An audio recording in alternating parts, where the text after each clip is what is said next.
Today we're going to talk about your frontline managers. I would argue that there is no group of employees in your company that's more important to your success than the people who are working with your go-to-market teams day in, day out. So what are you doing to train and enable your frontline managers? These people may be battlefield promoted, they may be first-time managers. What training and enablement do you have in place for those frontline managers? What training and enablement should you have in place? All right, well, let's give you some thoughts, maybe to help you put together a program for these frontline managers.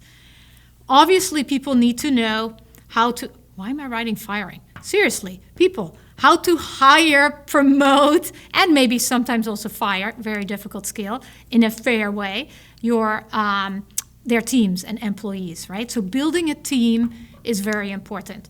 Obviously, if you're in sales, forecasting is probably on that list. Yes, great. But let's talk about the big C word. Let's talk about coaching. If you could turn your managers into true coaches, a lot of these other things will flow naturally.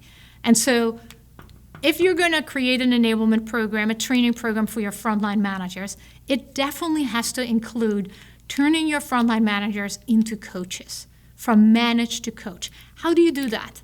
Like, what does a good coaching program look like? Well, let me give you some topics to think about that should definitely be included here.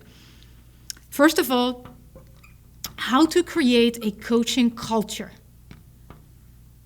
That's a little philosophical, but the workplace is changing pretty rapidly. Selling is becoming a team sport.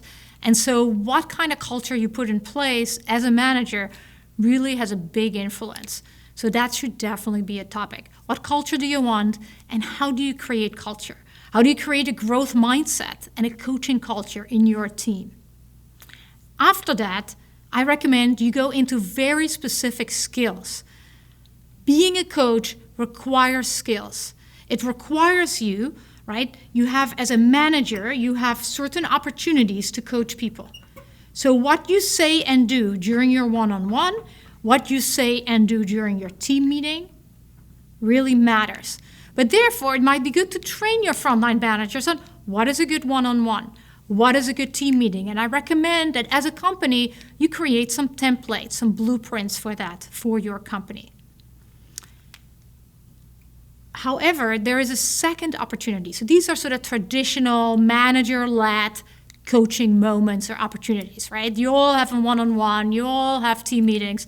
Nothing is new. What might be new is how you use those moments.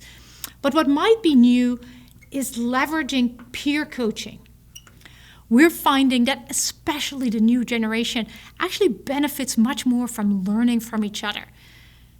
Frankly, learning science shows that most learning happens by people working together and learning from each other, much more than the top-down sort of instructor-led, manager-led training, right? And frankly, most millennials, to use the M word, care much more about what their peers think of them than what their manager thinks of them. Sorry to break the news to you. Anyway, so peer-led coaching, how could you do that?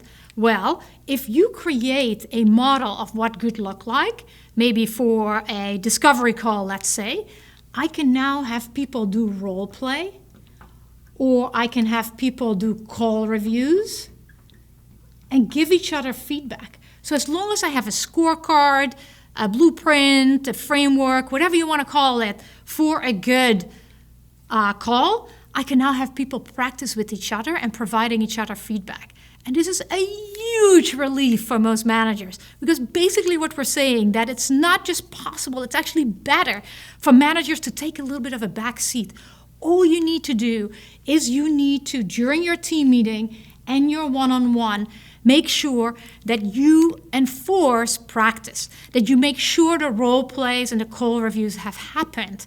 But you're not necessarily the one as a manager that always needs to do the call reviews and the role plays yourself. So now we've talked about establishing a culture, talked about specific coaching techniques and strategies, both manager-led and peer-led. Now lastly, we typically recommend you talk about change management, right? How do you implement change?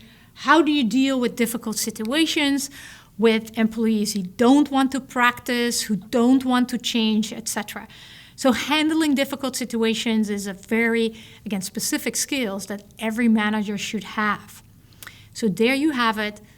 Please, please invest in training and enabling your frontline managers. They're your most important assets.